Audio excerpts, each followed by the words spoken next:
السلام عليك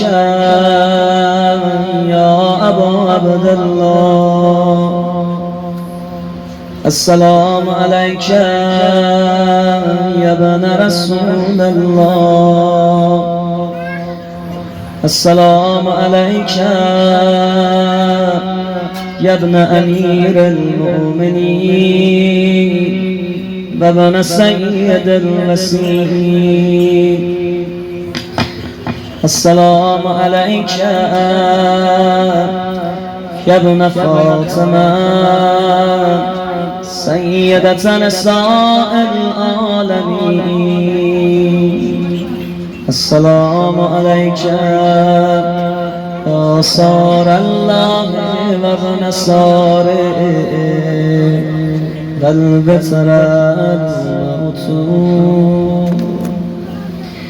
السلام عليك وعلى الأرواح التي يلت بفنائك. عليكم مني جميعا سلام الله أبدا ما بقيت وبقي الليل والنهار يا أبا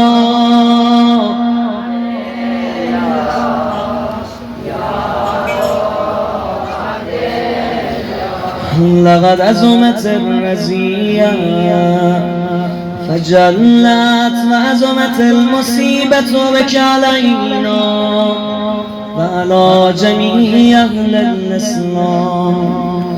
فجلت وعزمت مصيبتك في السماوات على جميع أهل السماوات.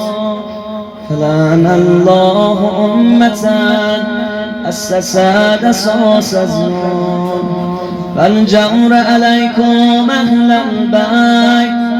فلعن الله أمة دفعتكم عن مقامكم وأزالتكم عن مراتبكم التي رتبكم الله فيها.